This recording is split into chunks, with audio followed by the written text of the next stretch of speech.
సదాశివసమారంభాం వ్యాసశంకరమధ్యమాం అస్మదాచార్యపర్యంతాం వందే గురుపరంపరాం.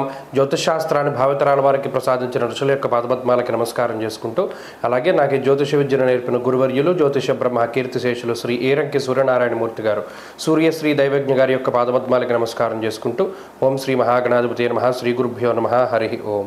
వీక్షకులందరికీ నమస్కారం. జనవరి నెల 5వ తారీఖు లగాయితూ జనవరి 11వ తారీఖు వరకు ఉండేటువంటి గ్రహగతుల ఆధారంగా ద్వాదశ రాశుల వారికి ఈ వారం ఏ విధమైనటువంటి శుభాశుభ ఫలితాలు కలగబోతున్నాయో ఈ కార్యక్రమం ద్వారా తెలుసుకుందాం. అందులో భాగంగా ఈ వారం ఉండేటువంటి గ్రహగతులను గమనిద్దాం. ఈ వారంలో గత వారంతో పోల్చుకుంటే పెద్ద గ్రహాల్లో మార్పు ఏమీ లేదు. ముఖ్యంగా వృషభ రాశి యందు గురుడు వక్రించి సంచారం చేస్తూ ఉన్నారు. కర్కాటక రాశి యందు వక్రించి కుజుడు సంచారం చేస్తూ ఉన్నారు. అలాగే కన్య యందు కేతు ఎలాగో వక్రగతిలోనే ఉంటారు.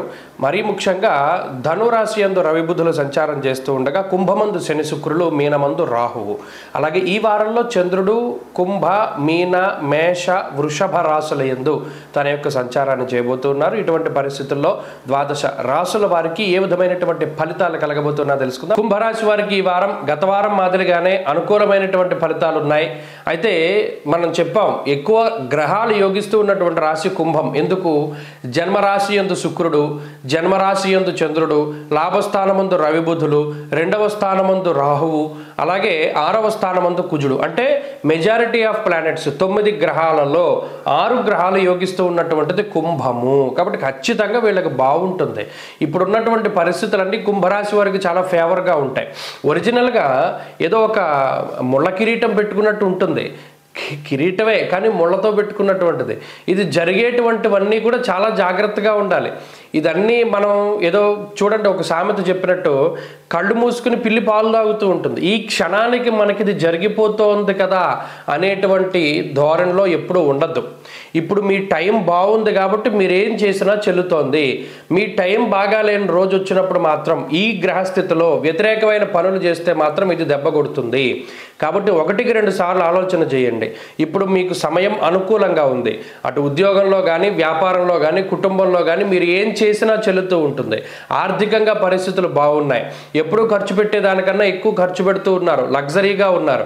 ఇదే మీకు అలవాటు అయిపోతే ఎదరెదర మీకు చాలా ఇబ్బందులు వస్తాయి. అందువల్ల మిమ్మల్ని మీరు కంట్రోల్ చేసుకోవడం చాలా ముఖ్యం. ఇది నేను చెప్పదగింది. ఎందుకంటే గత 2-3 వారాలుగా కుంభరాశి వారి యొక్క ఆర్థిక స్థితిగతుల్లోనూ, మానసిక పరిస్థితుల్లోనూ, ఆలోచనలోనూ, వీటన్నిటిలోనూ చాలా మార్పులు వచ్చాయి. వీళ్ళు చాలా ఫ్రీగా ఉన్నారు, ఎక్కువ పనులన్నీ చేయగలుగుతున్నారు. అన్ని విధాలుగాను కూడా లక్ ఫేవర్గా ఉన్నది, టైం అనుకూలిస్తోంది.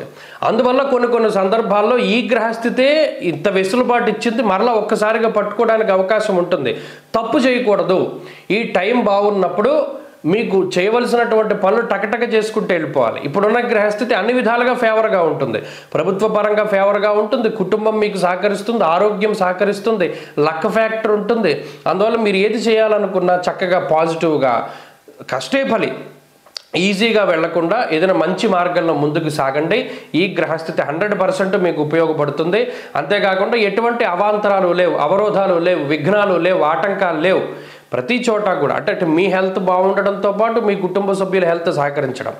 కొన్ని సందర్భాల్లో చిన్నపాటి ఇబ్బందులు వస్తాయి. జాతకరీత్యా వచ్చినా కూడా వాటిని చాలా తేలిగ్గా వాటిని దాటగలుగుతారు చాలా ఈజీగా. కాబట్టి గ్రహస్థితి బాగున్నది, చాలా మంచి వాతావరణం ఉన్నది. మరిన్ని ఫలితాల కోసం అంటే కొంత ఎక్కువగా మంచి ఫలితాలు సాధించడం కోసం పరమేశ్వరుని యొక్క ఆరాధన ఎక్కువగా చేయండి.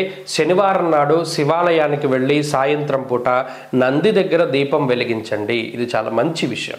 అలాగే ఈ వారంలో కలిసి వచ్చేటువంటి రోజు ఆదివారంగా చెప్పవచ్చును. అదృష్ట సంఖ్య 1, అదృష్ట వర్ణము లేత ఎరుపు రంగు.